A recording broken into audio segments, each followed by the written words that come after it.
start our discussion. So please read everybody the topic for this morning. Communication barriers and coping strategies.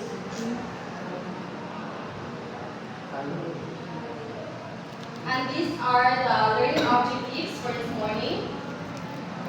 So since you know what is our topic for this morning, so I want to ask if what is communication barrier? So you can raise your right hand if you want to answer.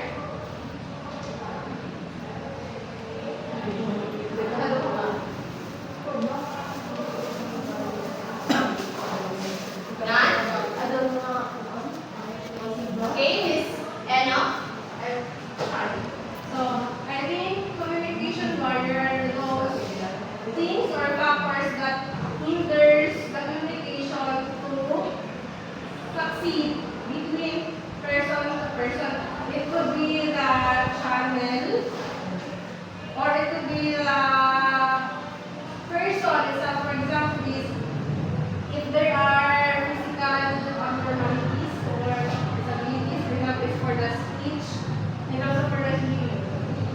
Basta, pwede siya makababag na makakuha ng communication because of the surrounding. For example, magbanag pa kayo, so mapili siya ng communication kaya di ba sila magbanag, hindi ma-receive sa receiver ang sagot sa center. Okay, thank you, Miss Eno. So Miss Eno was correct. So communication barrier is it hinders the communication effectively, which it results in misunderstanding. So we have 7 communication barriers.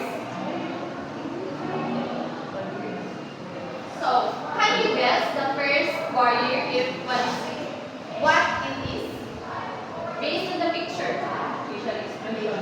Anyone? Gesture? Okay. So let's find out. It's emotional barriers. So, Mr. John Lee, please read the description of emotional barriers. Emotional barriers is a mental limitation that prevents you from openly communicating your thoughts and feelings. Can you share with us your understanding about what you have read? For example, under effects. Thinking, under effects ka kung buwan ka, kung suko ka, so, makakita ka ng feelings, art, or ang iyong thoughts, kung suko ka, makabuhat ka ng mga yung creating ka ng mga undesirable na mga behavior. Okay, thank you, Mr. John Lee. Let's give 3 claps to Mr. John Lee. So, Mr. John Lee was right that when we are emotionally unstable, the way we comprehend the message that we receive is became differently to what is the speaker needs or wants to share. So because we are emotionally unstable, we cannot understand the message correctly because we are emotionally unstable. Are we clear with that? Yes, ma'am. Okay, so let's proceed to the next barriers.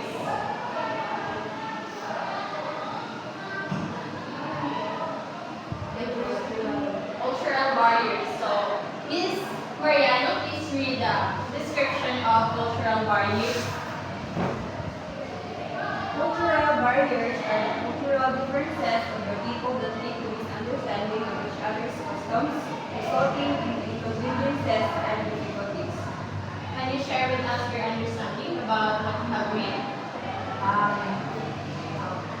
Miscommunication happens because of culture, mostly. Kaya syempre, di ba, na yung mga, dati yung mga nakasanayan, na wala nakasanayan sa, kaya yung mga tao, syempre, sa bahay, sa mga visitors na bilibig-bilibig niya. If ako dito sa ila, ako nakasanayan, so, makakuha namin ako na mga ka, bilang hinder, bilang ako kumigilin.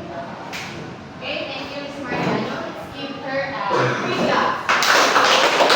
So, Ms. Mariano was correct that in other culture, it is normal for them, but for us, it is different or it is defined as wrong. So, cultural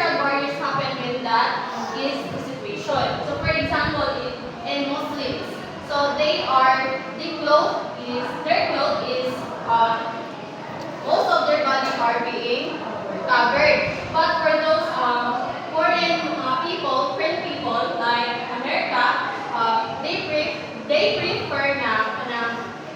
they dress shortly or mas makita nila, prefer sila na mas makita ang ilang body o skin.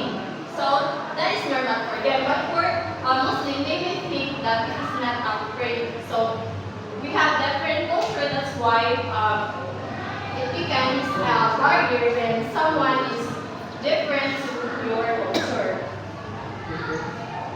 Are we clear with a cultural barrier? Yes, ma'am. Okay, so we can proceed to the third barrier, which is the gender barrier. So please read, everybody. Gender barriers are the result of the different ways in which the various genders communicate with one another and are expected to communicate. So gender barriers happen when we set rules for each gender. So for example, women is atong set rules for women sa the way they speak is soft-spoken yun ang mga women. While ang men is assertive when they speak or kanang kung ilang tingog kung nga murag suko. But it is normal.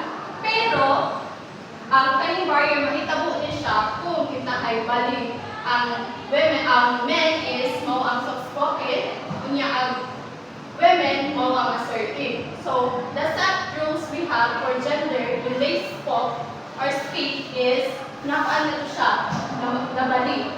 So barriers happen when that set rules is not being followed because of the set rules that we have. So, okay, Miss Chanel? Sunod dira parang ay tama ba dito ang istorya sa laki. Expect na sa laki. Maybe, or I think if since gender barriers man siya, so I think different na siya sa atong topic kay ang ato diri is about man siya sa kanang how women and men express. So how come naman hibawan sa laki ang imong gibati nga wala man pud nag-share. So dili man makuhula ang laki. So that's why. Okay. So are we clear with the gender barriers? Yes. Okay. So next we have interpersonal barriers. So it is any negative patterns of behavior that hinder you from communicating or discourage others from communicating with you. Let's say for example is Miss Marianne and I was talking and then she was just like that. So I may think that she was not listening or something is bothering her mind. So that's why it becomes an interpersonal barrier. It is the negative patterns of behavior of your receiver. Are we clear with that? Yes, ma'am. Okay. Next. Language barriers. So Miss Canieta, please read the description. Language barriers are figurative phrases used primarily to refer to linguistic barriers to communication. For example, the difficulties in communication experienced by people or those originally speaking different language or even dialects in some cases. So can you share with us your understanding? Bali siya mang based on the example namin. Marami tayong different language na ito mga sulit na dito lang. For example, ako Filipino, so namin makatapos ng Korean. Yes, sir. Hindi ko makasabot sa iya, so na din language barrier between us. So, nga na siya. Okay, thank you, Miss Canieta. Let's give her 3 claps. Okay, so Miss Canieta was right. So even though our we greet someone in hello in English, but for those Korean or Japanese, they don't understand what we said because we have different language. So that's why language barriers is one of the communication barrier. Are we clear? Yes, ma'am. Next. Perceptual barriers. Okay, Miss Levi, please read the description. Perceptual barriers are the mental blocks that we create because of the perceptions that we have of certain people, situations, or events around us. Yeah, it has two types, perceptual filters and triggers and cues. So, can you share with us your idea about the description, ma'am? It's all about the cognitive, Come again? it's all about the mental perceptions, no? Siyempre, laki mo na perceptions ng tao, ma'am. So, kung ang aking perception about study, sana na perception ni Jenny sa study, lahi-lahi jud ni. So, diha na magkakuha na mo perceptual value. Okay, thank you, Ms. Levi. Let's give her 3 claps.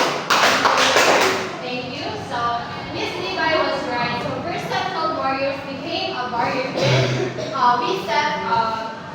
when the person who is talking is nanabita yung ibawan about sa iyang mabalik nga. Dili na bitaw mo paminawan kung unsa ang iyang gustong i-send sa imong nga message kay na-bother ka sa atong imong ibawaan bahin sa iya. So that becomes a barrier. Or the perception that we have of certain people. So which is wrong. So there are 2 types of perceptual barriers. The perceptual filter. So this is what I say a while ago nga. We are bothered by the information we have from people, places, or situations that can hinder the communication. And these triggers and cues are the non-verbal cues na gigamit or facial expressions na gigamit sa speaker. That's why it becomes one of the communication barrier. So are we clear with this barrier? Yes, ma'am. Let's repeat. Okay, this is the most common one, barrier. A while ago, Miss Jenny have mentioned this. So, physical barriers are the environmental or natural conditions that act as a barrier in communication. These are the environmental condition that hinders the communication. Let's say, for example, is like the noise. The noise. It hinders the communication because we cannot clearly hear what is the message being sent. And also, the distance. Come again? And also the distance, ma'am. Kay once ang istoryahan, layo din tayo sa istoryahan ng parang mga casual naman, parang normal voice. So, dito yung binabati lang sa isa na sa isika. So, kung nga naman galing, yung supos ka rin dito.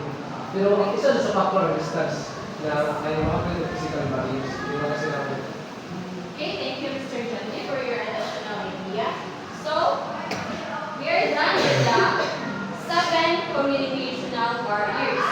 So, to review, what are those barriers that you have remembered from what we have discussed? Okay, Ms. Levi, what are those barriers that you have that you can recall? Okay, ma'am. That's up to you.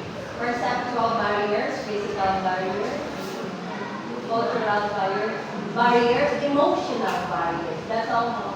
Okay, thank you. So, I guess that you have understand what was our topic a while ago. So, next, we have the coping strategies.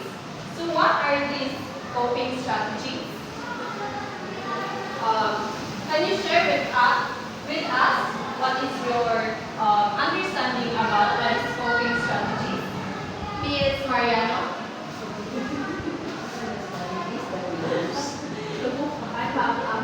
I believe that since we are talking about communication barriers, so these coping strategies are what we are gonna do or we're gonna use para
twice, pwede na. Reject ikaw na one word is enough. Daw sa mga laon mo perception. But this and mom is coping strategies na it's important to apply ang repetition. Kaya para masaktan na dun sa, daw may different kuan mga bata na makasabot yun sila kung balik-balikon like me. Ang dahil sa mga bata, mga bright lang sa siguro na one word is enough, mom. That's open. Levi was right, so we should repeat what we said or what was our message because sometimes the receiver might not get clearly your message. So that is why we repeat it. Yes. So that's why repetition becomes one of the coping strategies. So next, paraphrase. So Miss Eno, please read the description.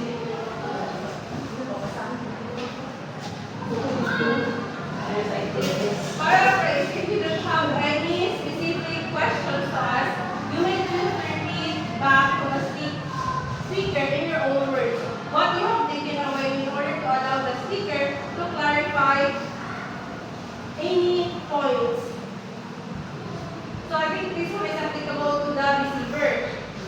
So, for example is, instead na pabalik-balikon ni ang speaker mismo to let him say again what was they're saying. So, yung mga i-paraphrase, mo i-clarify sa iya nga, mo ba to sa ang iyahan pasabot.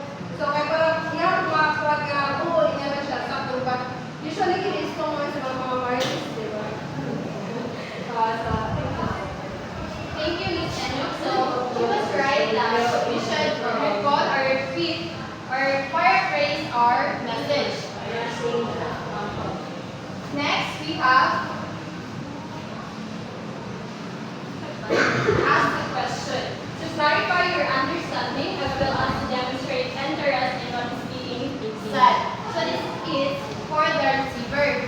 So once you are not contented for the message that the speaker is being conveyed, so you should ask question for clarification. Next, listening intently. So, Ms. Levi, please read.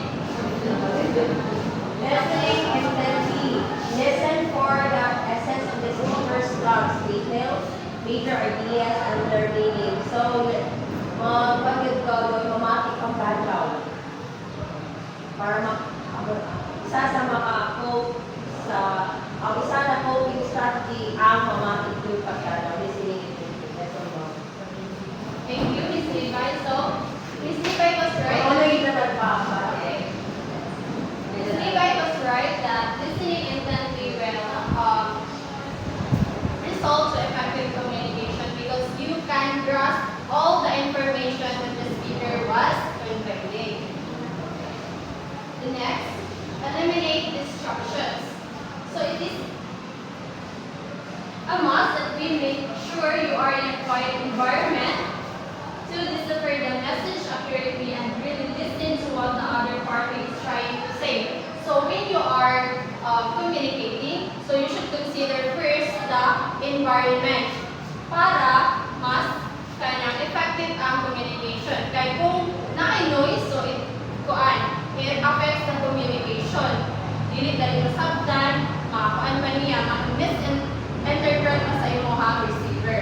So, it is a must that we eliminate distractions for effective communication.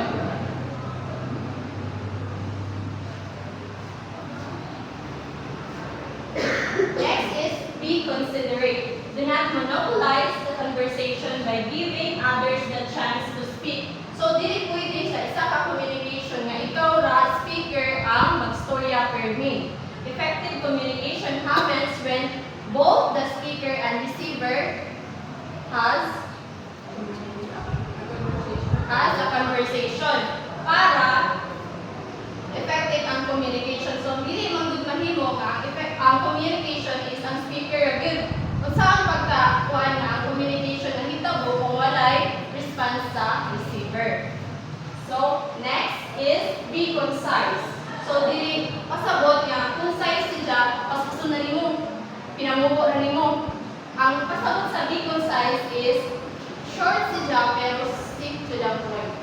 Naa na dito mubo na siya pero mo na to ang imong buot masabot. Next is pay attention to what is being said.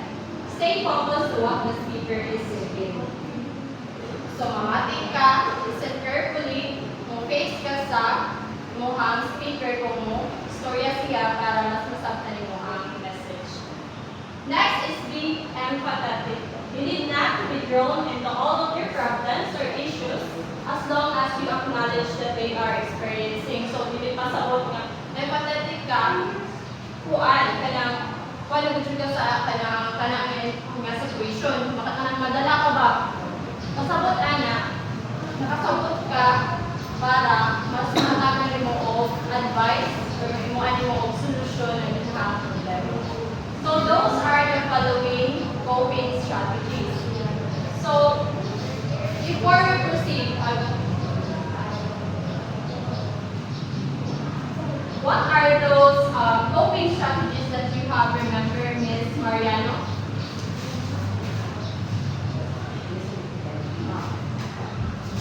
Listen intently, be concise, paraphrase, be empathetic, repetition.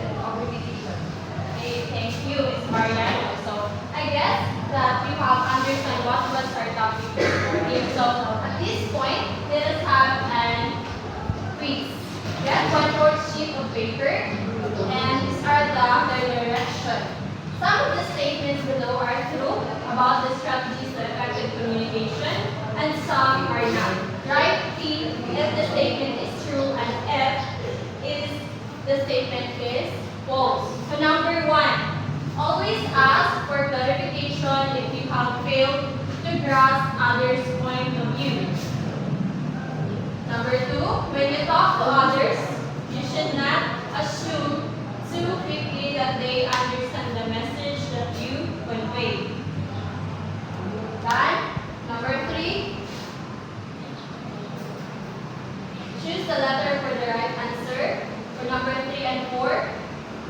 Okay, done? Number 5 is identify the coping strategies being described. Done? Okay, let's check your paper. So number 1, always ask for clarification if you have failed. Okay, true. Why? Miss Levi, why is it true? Always ask. Just like the one kay ng mga repetition. So, di mo gano'n pagpumon pangutana ang imo ka istorya, ito sabtan ka nindra. Pau! Ano ni imo po sa istorya sila? Okay, thank you, Miss Levi. Number 2, is it true or false? When you talk to others, you should not assume too quickly that they understand the message that you convey. True. Okay, true. Number 3, similar words can mean different things to people from different cultures. Okay. See language. Okay? Similar words can mean different things to people from different cultures, even when they talk the same language. What type of barrier is this? Language. Okay. Language. Number 4, how do you effectively address physical barriers? Miss Eno, what is the answer? How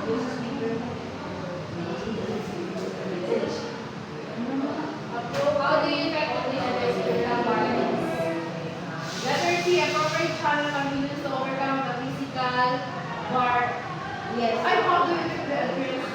Yes, appropriate channel can be used to overcome the physical barriers. Letter C. Okay, that's right. You should use appropriate channel to overcome physical barriers. Then number 5, what coping strategies can you describe? Coping strategies. You must not monopolize the conversation by being considerate. So that's all for the quiz. More. Please pass your paper in front. 1, 2,